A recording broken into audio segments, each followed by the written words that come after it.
Kembali lagi bersama Mindras di channel Donghua Animasi. Seperti biasa, Mimin akan memberikan prediksi alur cerita dari Battle True di Heaven Season 5. Dan pada kesempatan kali ini, kita telah memasuki episode yang ke-170. Tanpa banyak basa-basi, kita langsung saja ke pembahasan videonya. Setelah urusan pohon kuno Bodhisattva selesai, kelompok Shoyan tidak tinggal lama di gurun terkutuk itu. Mereka kembali ke pavilion bintang jatuh. Shin pun berpindah ke pavilion bintang jatuh. Setelah kembali dari wilayah Westeron kuno, kelompok Shoyan beristirahat selama 1 minggu penuh hingga benar-benar pulih. Setelah beristirahat, Shoyan tidak langsung memurnikan hati Bodhisattva. Ia memahami betapa pentingnya benda itu, dan menyempurnakannya tidak boleh memiliki celah sedikit pun. Dengan demikian itu, Shoyan mengerahkan segala upaya untuk mencapai kondisi puncak selama 1 bulan. Pada saat yang sama, ia dan Yolao mempersiapkan berbagai hal yang dapat meningkatkan peluangnya untuk menembus ke kelas benseng, entah berupa pil obat atau harta langka lainnya. Sementara Shoyan menunggu kondisi puncaknya tiba, Yolao pergi selama setengah bulan. Setelah kembali, sosok tua yang tampak lelah itu muncul di hadapannya, membawa sebuah kotak giok. Shoyan menerimanya dengan heran. Saat kotak itu dibuka perlahan, terlihat seekor tupai kecil berwarna hijau zamrud bersembunyi di dalamnya. Aroma pil yang pekat menyebar dari tubuh makhluk itu. Shoyan pun mengamati makhluk itu, dan ia pun segera bertanya, "Ini pil Bodhisattva?" Yolao pun menjawab, "Itu benar. Sayangnya, pil Bodhisattva ini hanya berhasil memanggil petir pil 8 warna. Jika tidak, efeknya pasti jauh lebih kuat. Namun, karena kau memiliki hati Bodhisattva di dalam tubuhmu, dipadukan dengan pil Bodhisattva ini, peluangmu untuk menembus kelas benseng akan sangat besar." Atas jawaban itu, Shoyan pun merasa bahagia. Ia pun memeluk kotak giok itu dan berkata, "Guru, terima kasih." Atas ucapan Shoyan itu, Yolao pun tersenyum. Lantas ia berkata, "Sekarang kau harus menenangkan diri dan memasuki retreat. Serahkan urusan pavilion bintang jatuh dan aliansian padaku. Aku tidak akan membiarkan sesuatu terjadi pada mereka. Kini, yang terpenting bagimu adalah menembus kelas benseng sesegera mungkin. Jika tidak, kau tidak akan memiliki kemampuan untuk menaklukkan Purifying Demon Lotus Flame ketika muncul 3 tahun lagi. Api surgawi itu terlalu menakutkan." Setelah percakapan itu, Shoyan pun segera melaksanakan retreat. Pada retreat ini akan memakan waktu selama 2 tahun penuh. 2 tahun bukanlah waktu yang singkat. Namun, tidak ada yang menyangka bahwa retreat Shoyan akan berlangsung selama itu. Menurut perkiraan Yolao dan yang lainnya, Shoyan seharusnya tidak mengalami kesulitan besar menembus ke tingkat benseng. Ia telah memperoleh dukungan dari pil Bodhisattva dan hati Bodhisattva. Dari sudut pandang lain, kekuatan hati Bodhisattva memang luar biasa. Meskipun tidak membuat Shoyan langsung menjadi benseng, sebagai dosen puncak perubahan ke-9, ia seharusnya hanya membutuhkan waktu sekitar 1 tahun untuk menuntaskan retreatnya. Namun kenyataannya berbeda. Waktu terus berlalu. 1 tahun telah terlewati. Namun retreat Shoyan tak kunjung selesai. Selama Shoyan dalam retreat, Central Bench mengalami berbagai gejolak. Namun, serangan balasan dari Hall of Soul belum terjadi. Pavilion bintang jatuh pun memanfaatkan waktu itu untuk memperkuat diri di bawah kepemimpinan Yolao dan Feng Sunze. Banyak ahli bergabung setelah mendengar reputasi mereka, terutama setelah kabar menyebar bahwa Yolao mampu menyempurnakan pil Bodhisattva. Akibatnya, kekuatan pavilion bintang jatuh meningkat pesat, hingga sejajar dengan sekte-sekte besar lama seperti sekte langit yang mendalam. Namun, pertumbuhan ini memicu konflik. Wilayah pavilion bintang jatuh mulai bertabrakan dengan wilayah sekte langit mendalam. Pertempuran pun tak terelakkan. Kedua pihak meraih kemenangan dan kekalahan masing-masing hingga sekte langit mendalam membentuk aliansi dengan Ash River Valley, Pavilion Wing Lightning, dan beberapa sekte terkenal lainnya. Aliansi baru ini diberi nama Aliansi Sungai Mendalam. Meski begitu, Yolao tetap tenang. Ia memilih untuk menyusutkan wilayah dan memperkuat pertahanan kota inti. Lubang cacing dibangun oleh para tetua tamu untuk menghubungkan kota-kota penting, memungkinkan bala bantuan datang dengan cepat. Strategi ini membuat wilayah pavilion bintang jatuh sulit ditembus. Serangan bertubi-tubi dari aliansi Sungai Mendalam gagal membuahkan hasil. Bahkan, justru menimbulkan kerugian bagi mereka. Setelah beberapa bulan, aliansi tersebut mundur secara bertahap. Meski mereka berhasil merebut sebagian wilayah, reputasi Pavilion Bintang Jatuh justru melonjak. Setelah situasi stabil sementara, suasana kembali tenang. Namun, kedamaian ini tak bertahan lama. Sebuah berita misterius mengguncang seluruh Central Plains.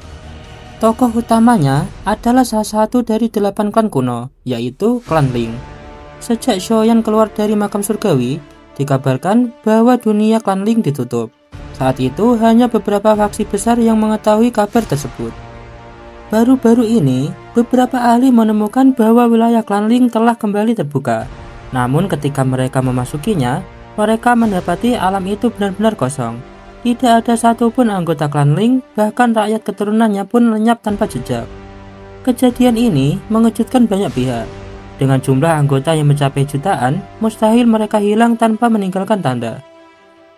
Masalah ini segera menimbulkan kegembaran di kalangan klan kuno lainnya.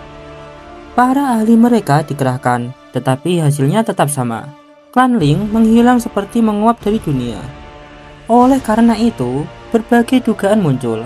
Ada yang mencurigai permusuhan total oleh klan kuno lain demi merebut Toushi Asian God Jet. Benda itu adalah pecahan giok peninggalan Dodi terakhir yang diyakini menyimpan rahasia menuju tingkat Dodi.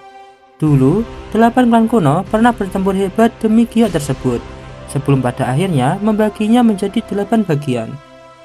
Namun, hanya 2 klan yang dianggap cukup kuat untuk memusnahkan klan Ling secara diam-diam, yaitu klan Gu dan klan Hun. 2 klan ini mewakili kekuatan tertinggi di benua Doji. Selain mereka, tak ada faksi lain yang mampu melenyapkan seluruh klan Ling tanpa meninggalkan jejak. Karena itu, klan Gu dan klan Hun menjadi pihak yang paling dicurigai atas hilangnya klan Ling. Meskipun 4 klan kuno lainnya tidak memiliki bukti kuat, mereka mulai lebih berhati-hati terhadap kedua klan tersebut. Jika tujuan pelaku adalah memperoleh giok kuno Toushi, maka mereka tak akan berhenti sebelum merebut keempat giok kuno yang tersisa. Artinya, siapapun yang memilikinya bisa menjadi target berikutnya. Di sisi klan Gu, mereka berada dalam tekanan besar menghadapi kecurigaan tanpa dasar ini. Mereka memahami bahwa tindakan gegabah hanya akan menimbulkan lebih banyak kesalahpahaman, sehingga mereka memilih untuk diam. Klan Hun, seperti biasa, mereka tak peduli. Mereka bertindak sesuka hati tanpa menghiraukan pandangan orang lain. Mereka tidak membutuhkan sekutu. Karena kedua pihak memilih bungkam, masalah klan Ling perlahan tenggelam. Tak ada perang besar yang terjadi di antara 6 klan kuno.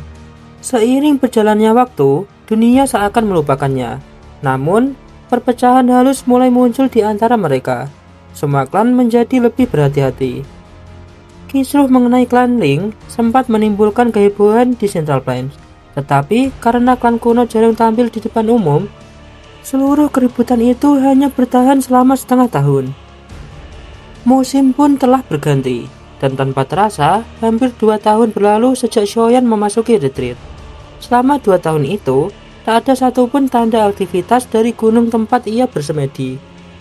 Di sisi Yaolao yang menunggu muridnya melaksanakan retreat, ia menatap pintu batu.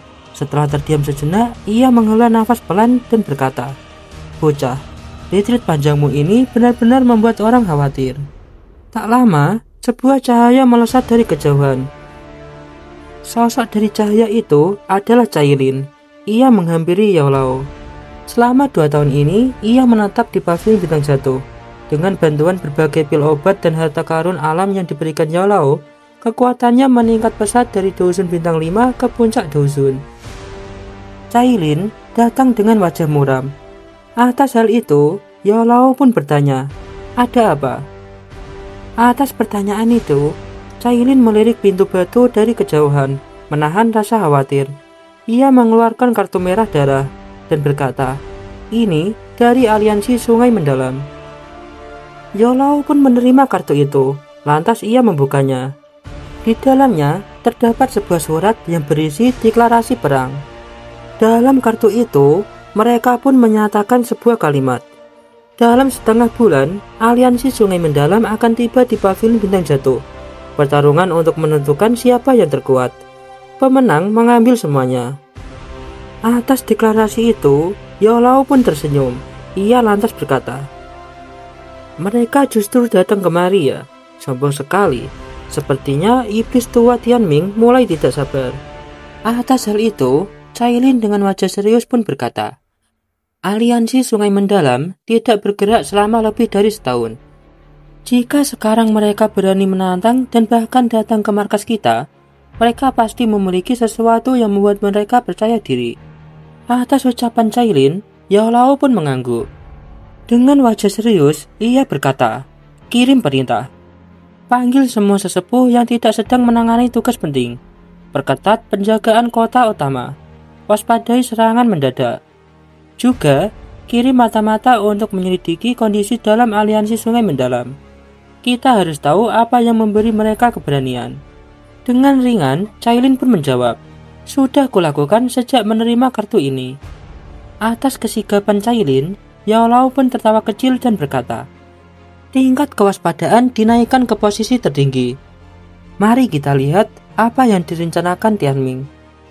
Cailin pun mengangguk, tetapi tak bisa menahan diri untuk bertanya pelan, "Masih belum ada tanda darinya?" Yao Lao pun sempat terdiam, lalu ia tersenyum dan menenangkan, "Tenang saja, dia tidak akan gagal. Aku yakin waktunya hampir tiba." Atas jawaban itu, Cailin hanya bisa tertawa getir. Ia telah mendengar kalimat ini berkali-kali selama 2 tahun.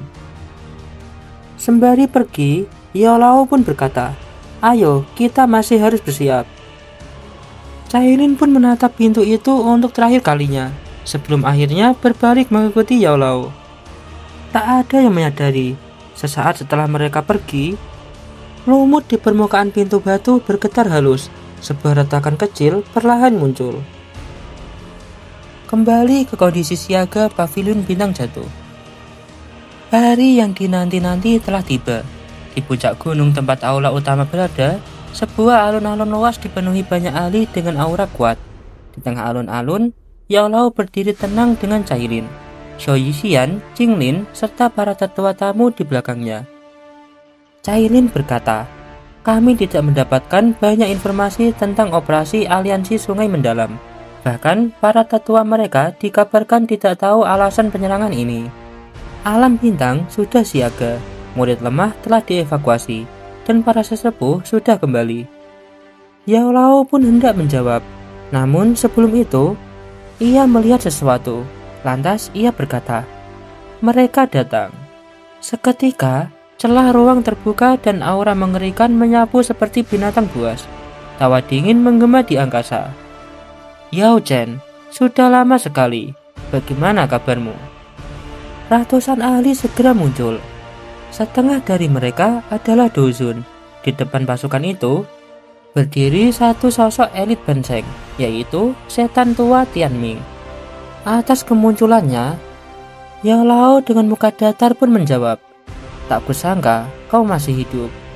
Atas perkataan itu, dengan santai Tianming menjawab, "Jika kau yang tinggal jiwa saja bisa bangkit lagi, mengapa aku tidak?" Setelah menjawab itu, dengan suara tenang ia mengajukan syarat. "Tarik pavilion bintang jatuh mundur sejauh 500 km, dan jangan lagi berkonflik dengan aliansi Sungai Mendalam. Jika setuju, kami pergi." Dengan tatapan dingin, Cailin menyaut, "Bermimpi." Zhou Yixian pun ikut berbicara. "Mereka pasti tahu kami tak mungkin menyetujui ini. Mereka hanya ingin menjatuhkan harga diri kita." Di sisi Yao Lao, ia hanya tersenyum tipis. Tianming pun kembali bertanya, "Apakah kau sudah memutuskan?" Yao Lao pun menjawab, "Menurutmu, apa aliansi Sungai Mendalam cukup kuat untuk memberi perintah semacam itu?" Atas jawaban itu, Tianming menunjukkan senyuman dingin. Lantas ia bertanya lagi, "Jadi kau menolak?" Yao Lao tak menjawab. Dia hanya mengangkat tangan. Segera, aura kuat meledak dari pegunungan sekitar. Pilar-pilar cahaya doji membentuk formasi besar yang mengepung pasukan musuh. Para pengamat terperanjat. Pavilion bintang jatuh sudah siap. Namun, Tianming hanya tertawa dingin. Lantas ia bertanya lagi, "Menurutmu, aku datang tanpa persiapan?" Nah, baiklah, untuk pembahasan kali ini, Mimin cukupkan sampai di sini dulu ya. Thanks for watching.